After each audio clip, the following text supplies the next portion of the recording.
there's just chunks of it, mainly because he's such a frigging mess. Here, I'll show you. Burp. So Rudy, just like his master, because clearly Rudy Giuliani is the Renfield to Trump's Dracula. Only the difference is Trump's Dracula just licks a knife with ketchup on it at the omelet bar. Be careful how you cut yourself.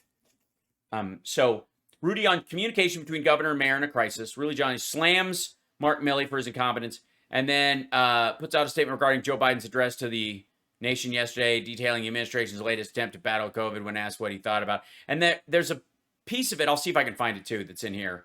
Let's see real quick. And I thought if I knew how bad the city was, I could turn it around. But I wasn't sure.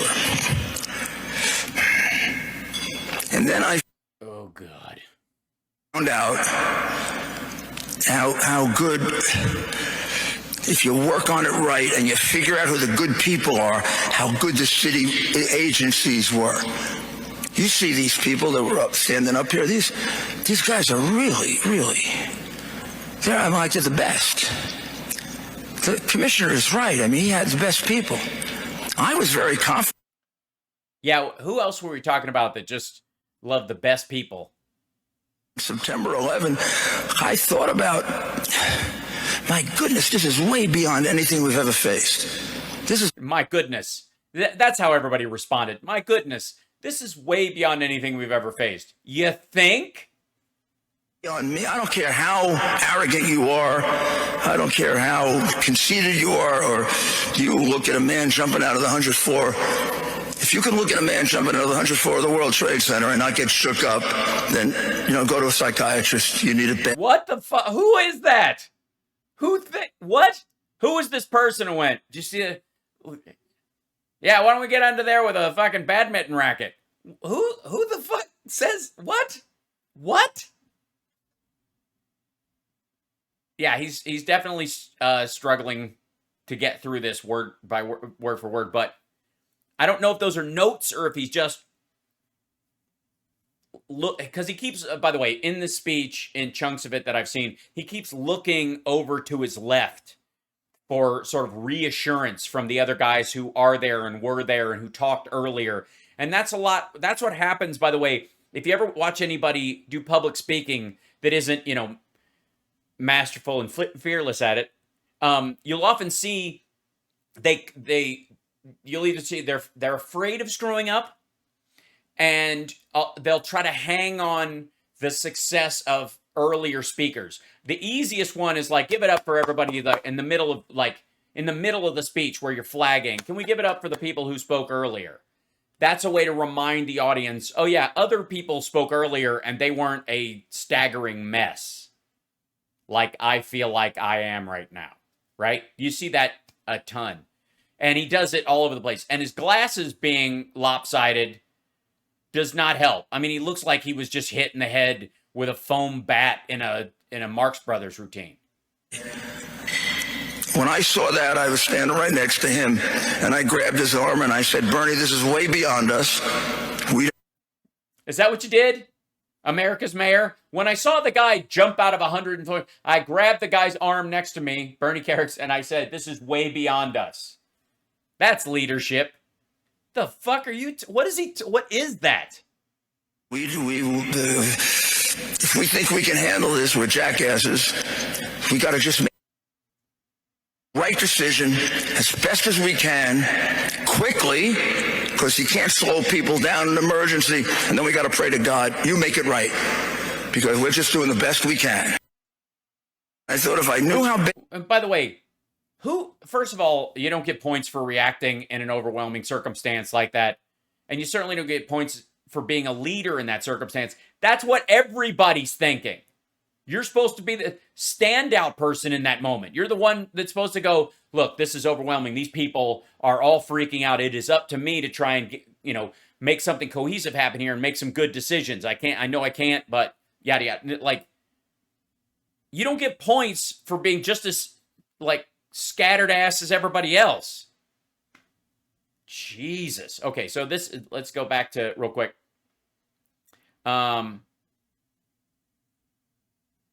This is the Mark Milley thing. This is when he's kind of like, I haven't watched this chunk of it. I've seen one other chunk of him besides the one we just watched together. I haven't watched this, but there was a part where he was just kind of like screaming about handling of Afghanistan. We'll see. How's that guy a general? Jesus. The other day, he said that the Bagram Air Force Base is not strategically important.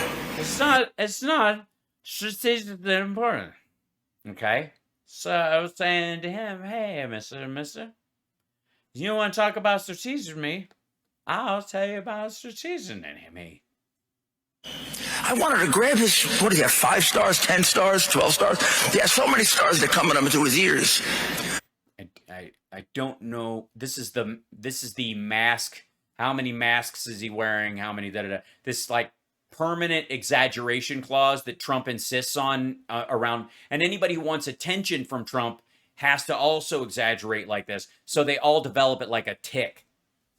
Grab his stars, shove it down his throat and say, it's 400 miles from China, asshole!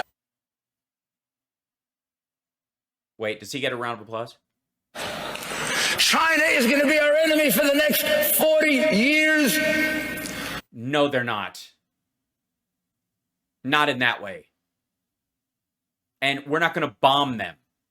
And we have long-range airplanes, long-range missiles, and long-range drones that don't have to stop for fucking gas in Afghanistan, where we have to put hundreds of soldiers in harm's way, surrounded by ISIS and Al-Qaeda and all these other groups, just so that we can have a gas station in the fucking Middle East.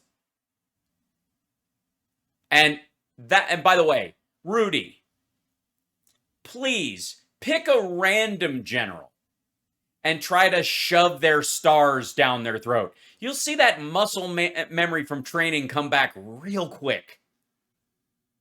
An air base 400 miles from them, and you're giving it up, idiot! Right. What the hell? Some dude's like, it's right. No, it isn't. An air base has nothing. If we're getting into a battle with China, it's going to be in the South China Seas, over Taiwan. It's the complete opposite side of the entire fucking thing. And nukes don't need airplanes anymore. This is just like lame macho bullshit. What's wrong with you? Who paid you? With the taxpayers. I mean, he's a civil servant. He works for the military. Who pays? Trump gave him a raise. Not much of one, obviously. Obama gave the military staff and military families the biggest raise they've seen in 30 years. But Trump did give him, a cost of living adjustment last time. Who pays you? We do, dum-dum. Christ! That is crazy! I don't know. No, you don't. You have no idea what the fuck you're talking about. The problems we will have with China are largely economic, cyber, and bio-related. Having a base in Afghanistan in the middle of fucking nowhere is not going to help. 400 miles. If we don't, no, we're 400 miles away from the literally the easternmost part of China, which is all fucking desert. We could get right over the line. The border's right there. Into this, what Biden did in the last 2 weeks is freaking insane. It cannot be explained. Yes, round of applause. By the way, it cannot be explained. Yeah, I mean, who thought we were ever going to get out of Afghanistan? Whose idea was it to leave? Who would have even run on such a thing? Regarding President addressed to the nation yesterday, dealing with administration's latest attempt to battle COVID. Okay, so this is the COVID clip that OAN put up. By the way, if I had the full thing, I would play it, but these are the parts that OAN thought you needed to know about. And I thought if I knew how bad the city was, I could turn it around. But I wasn't. Mm-hmm. Sure. And then I found out how good, if you work on it right. Oh, I see. This is the same clip we played before. Sorry, I thought it was another piece of this. Oh yeah, this is the part. The governor and the mayor, when they talk together in a crisis. We had a common mission. Our sole goal was to save the city. By the way, his voice sounds fucked.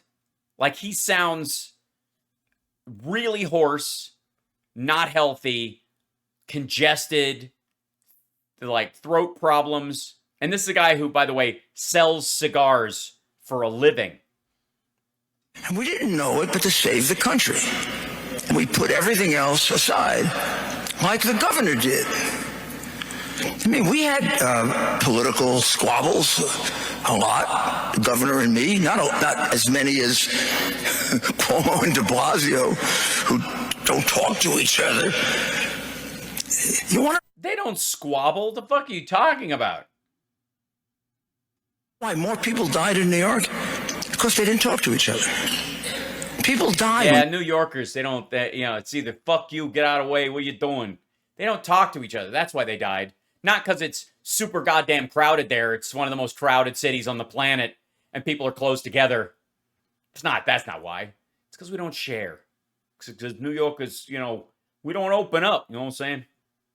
Governor and the mayor don't talk to each other. This is not a game. Governing is not a game. No.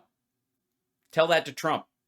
It's about your safety, your life, your death, your children's life and death. And when a governor and a mayor don't talk to each other, they criticize each other all the time in the middle of a very deathly illness, people.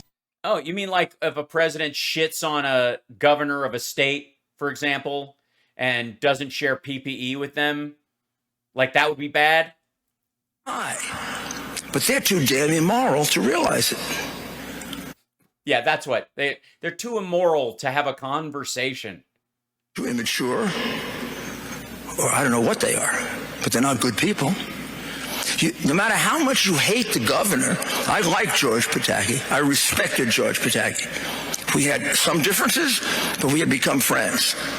But if I hated the guy, I'd have worked with him for the good of the city. You mean like Governor Whitmer did, for example, with Trump? I think he would have done the same thing.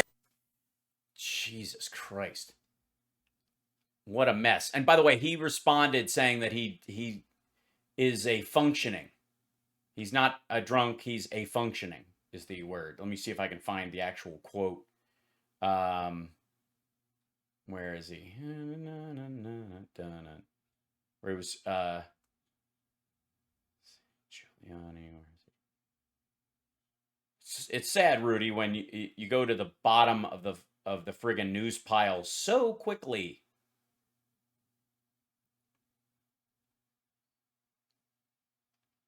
No. Are they not even putting him in the... Well, anyways, you guys have seen it. I don't know where that clip went, but it doesn't quite matter. He basically said he's not a drunk. He's a functioning. He's a functioning. Giuliani. He had an Italian response to it. He's a functioning asshole.